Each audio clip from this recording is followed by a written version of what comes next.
Yep, that's me. You're probably wondering how I ended up in this situation.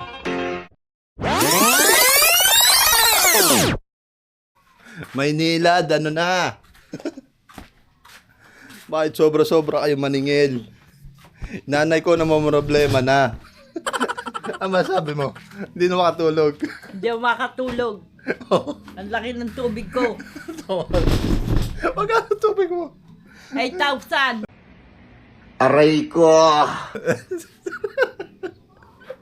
Ang gagawin natin? Ewan ko ba dyan? Puntahan natin doon. Oo. Ano ka ba? Siyempre, maliligo ako bago pumunta doon. Grabe. Okay. Para tayong may pa-swimming.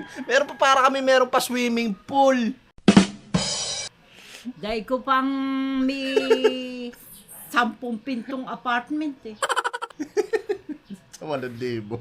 1,600 yung tubig namin. Grabe naman yan. Sabi naman may nilad. Ang ginagawa nyo ba? Ilang araw ka ba din nakatulog? Isang gabi. Akala ko simula nung nalaman mo eh. Di may sayad na ako ngayon. Hindi ako. Pupuntahan natin. Pagpunta mo doon, ang gagawin mo? Magwawala ka? Hindi ah.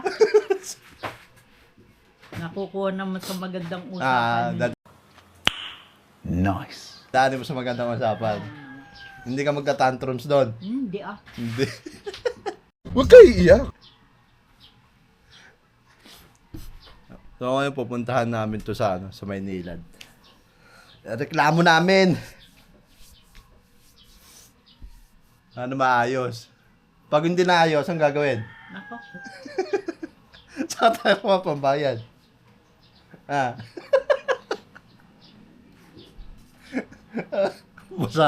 Busangot na yung muka.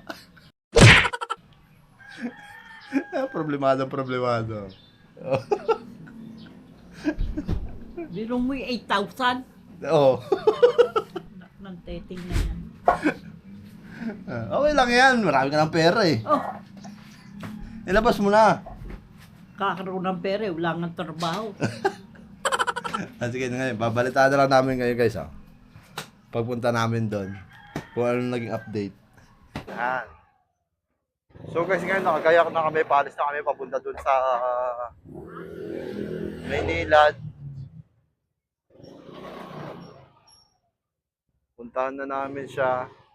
At ang nanay ko yung talagang namumroblema.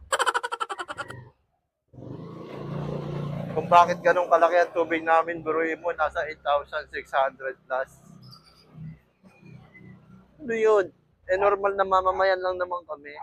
Normal na tao. No, Nay? Huwag kayo iiyak. Mayama ka ba?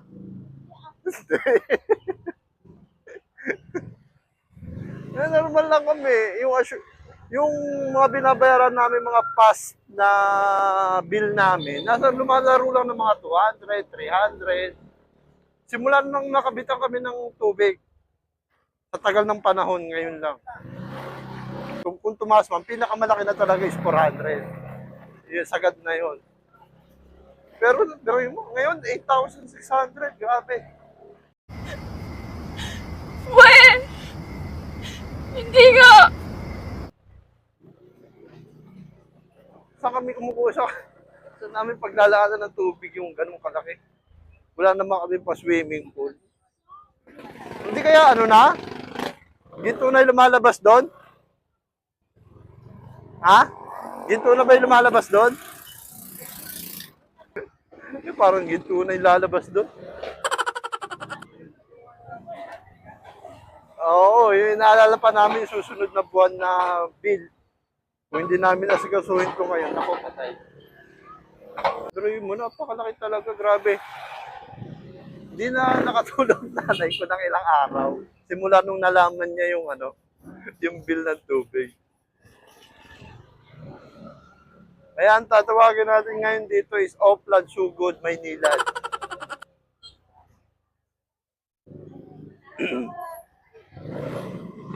Reklamo namin ngayon, susugurin daw ni Ermat eh. Magwawala daw siya dun eh.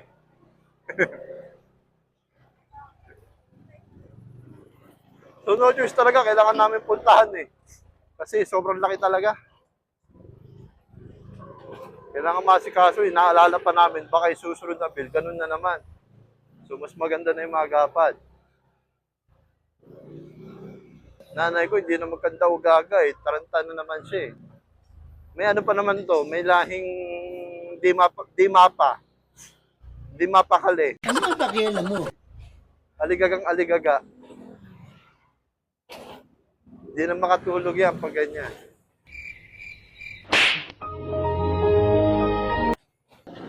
Ah. Ba't kita lulukuhin? Eh ako pa naman mag-aabono nun pag babayaran. Ano babayaran ko yung saruloko yung sarili ko? Akala pa daw niya nagloloko ako. Yung sinend ko sa kanya yung bill.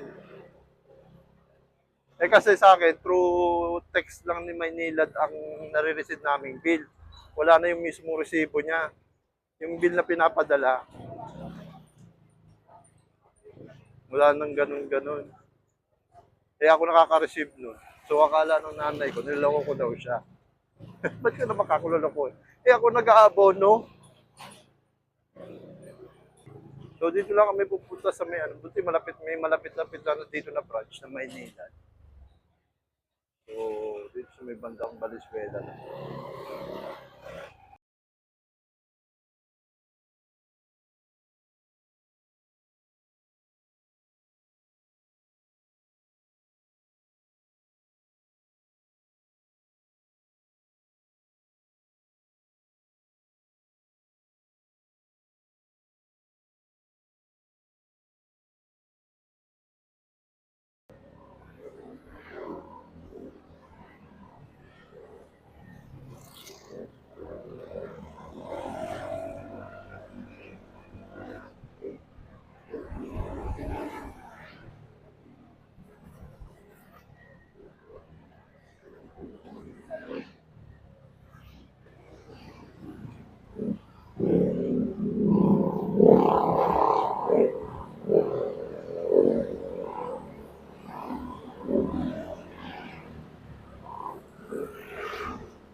Alanganan yung hinto niya eh. Buti na lang, mahina yung takbo. Alanganan yung hinto yung, ano ba yun? Angkas? O joyride? Sa kamote tayo nabuhay, sa kamote tayo lumaki, sa kamote rin tayo mamamatay. Parang joyride yata eh. Minto ba naman bigla sa ano? Sakto, hindi ata nakatingin yung nasa likod. Kaya hindi rin napansin. Pero biglang huminto kasi.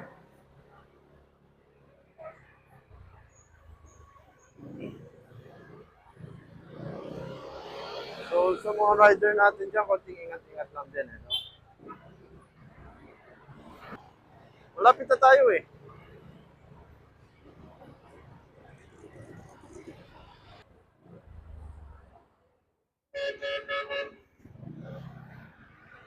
Nasaan ba yun?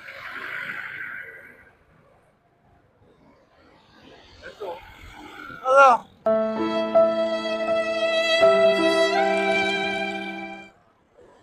Ginagawa pa lang pala to. Aray ko!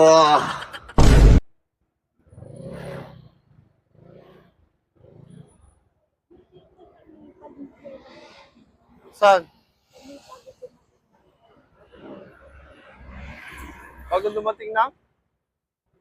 Dito? Mali. Kasi dito nakalagay sa ano, buo na.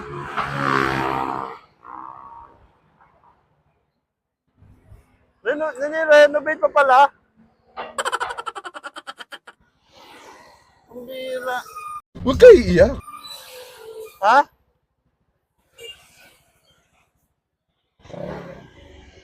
Tatanong pa kami. Kasi nakalagay dito sa Waze, meron ng building. Ginagawa pa na pala. Ewan ko, nire-renovate pa yata to. Anak ng tokwa.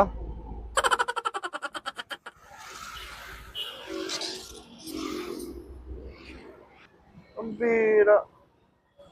Open now eh.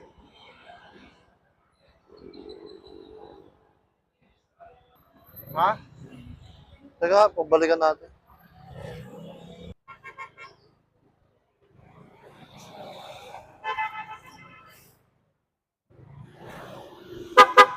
Boss!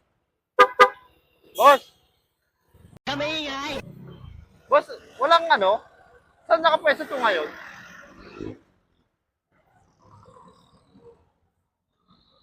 Saan nakapwesto siya ngayon? Saan siya nakapwesto? Potrero po. Potrero. Telemonte. Potrero? Diretso lang dito. Sige boss, thank you. Tama talaga.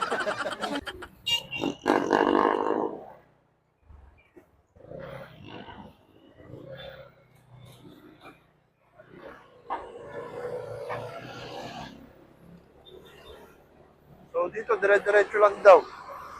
Grabe, nakalagay kasi sa waste doon. May building, oo. Pero hindi lang sabi ang building. Ito na kami, no? Balitaan ko na lang kayo mamaya. Mukhang bawal mo kumuha dito sa loob. Wala doon kasi sa may Valenzuela eh. So ngayon kararating lang namin ngayon. Nakaka-uwi lang. Sabi 2 to 3 days ang under investigation pa siya. Pero hindi pa namin siya babayaran. Yung tubig. Huwag muna daw i-settle. So maghintay. Ano bang date ngayon? 26? 26, 7. Sa anong due date? 28 or 29 ang dating nung mag-iimbestiga doon kung may issue. Due date So, dapat noon. Oo. 29? Oh, due date pa pala. Hindi, ang sabi naman doon sa atin, yung 29, huwag muna daw i-settle eh. Ang Next month. under investigation pa naman daw siya. So ngayon, yun. Babalitaan na lang namin kayo kung ano magiging resulta. Problemado. Eh, babalikan na lang namin kayo kapag meron na resulta. Guys, update na sa tubig naming malaki. So kahapon, tumawag sa akin yung, ewan ko, parang agent nila, yung mag-iimbestiga doon sa tubig. Tumawag sa akin, in-update kung ano yung nangyari, kung bakit ganun lumaki. So, nag-send kami ng ng reading ng tubig. So, makita nila na mali lang yung yung reading. 100 per cubic yung nailagay doon. So, dapat talaga mabayaran namin is nasa 180 or 200. Ganun lang dapat. So, mali lang yung nag-reading, mali lang yung nilagay. So, yung nanay ko ngayon, nay. Ano na? Medyo nakakatulog na ako. Okay ka na. Maganda na Okay pakiramdam naman. mo. Maganda-ganda na. Under observation pa rin. Malalaman sa susunod. Na billing, no? Oo. So, yun. Titignan pa namin kung... Kasi sabi daw, babayaran na lang namin muna yung last payment ng bill. Yung dumating ngayon. Yung last month na dumating. So, yun daw, doon na lang muna daw ikumpara. So, hopefully, sa susunod na bill, ganun, normal na ulit. At nang makatulog na ng maayos to. So, yun lang guys, update lang yan. Nag-okay naman na siya.